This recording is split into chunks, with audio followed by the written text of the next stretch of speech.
My name is Emily Carter, and this is how I exposed my family.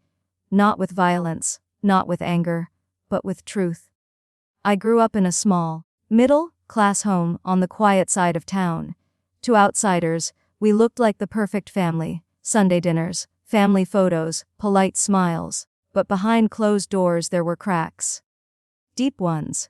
My father, Michael Carter, believed that daughters were meant to stay quiet. My mother, Helen, believed that silence kept peace. And my brother, Ryan, believed he was the center of the world. And me? I was just Emily, the invisible one. Whew! I remember being 7, standing in the living room, holding up my first painting. It was messy, colorful, full of life. Just like I was back then. I ran to my father and said, "Dad, look what I made." He didn't even look up from the newspaper.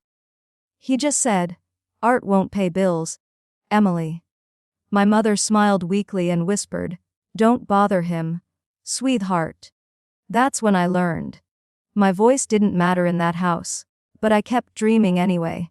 I wanted to be a filmmaker. I used to record tiny clips on my phone. My neighborhood, sunsets, faces, stories. I believed one day I'd show people what truth really looked like. But in my family, dreams were a joke. By the time I was 16, Ryan was already the golden child. My parents adored him. Every mistake he made was just a phase. When he crashed Dad's car, they said, "Boys will be boys." When I stayed up late studying, they said, "Girls should know their limits." I got top grades, won writing competitions, helped Mom with everything, and still, it was never enough.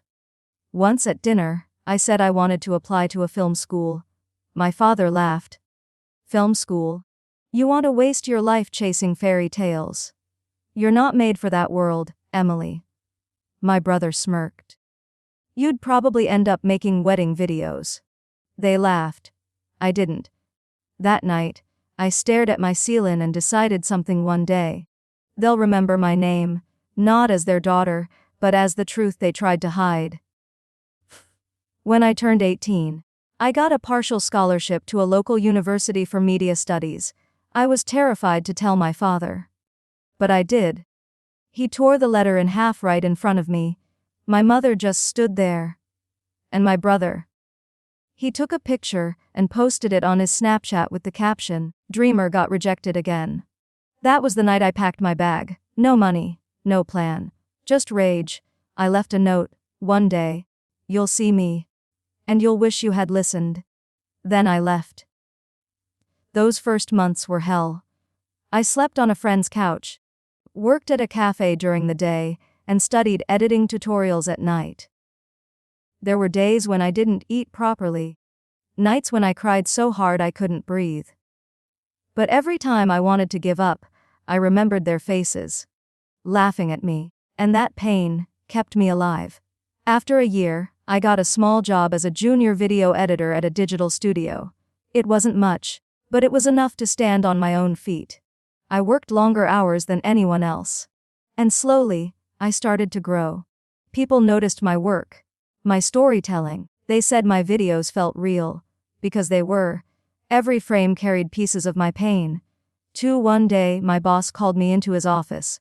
He said, "Emily, we're planning a new documentary series, real life stories about family struggles. Would you like to produce one?" I froze, because I knew exactly which story I wanted to tell. I smiled and said, "Yes, I already have a story in mind." And I did. Mine. I spent weeks working on it, writing, recording, directing. But I didn't use our names. I changed them, blurred faces, altered details. Just enough to hide the truth.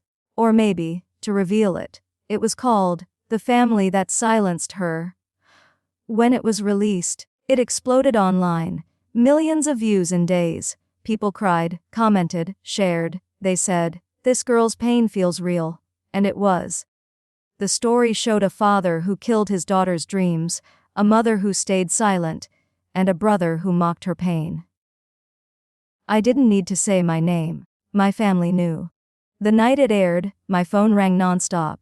I ignored it, until my mother sent a voice message, sobbing. "Emily, what have you done? I played it twice, not out of guilt, but disbelief. Because now, she was the one crying. Then my father called. I picked up. He shouted, "You've humiliated this family." I said quietly, "No, Dad. You humiliated me first. You just never expected me to talk." He went silent. For the first time, I wasn't the one crying. He said, "You'll regret this." I replied, "I already spent years regretting that I trusted you. I'm done." Then I hung up.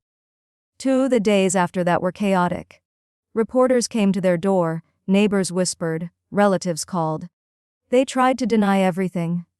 But people believed me. Because truth has a sound, and once you hear it, you can't unhear it. They tried to reach me for weeks. My brother texted, "Congratulations. You ruined us." I texted back, "No, Ryan. You ruined me first." I never heard from him again.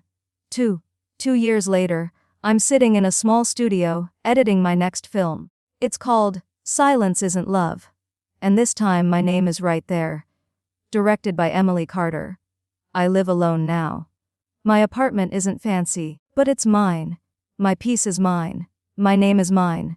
Sometimes I walk past families laughing in cafes, and I wonder, what would my life have been like if they'd just loved me? But then I smile. Because maybe if they had, I would never have become this strong. They watch me now. I know they do. They see my interviews, my awards, my success, and maybe a small part of them feels proud. But they'll never say it out loud. Because to admit my success means admitting their failure. And that's my revenge. Not money, not fame, but peace. My revenge was becoming everything they told me I couldn't be. My revenge was truth, loud, honest, and unstoppable.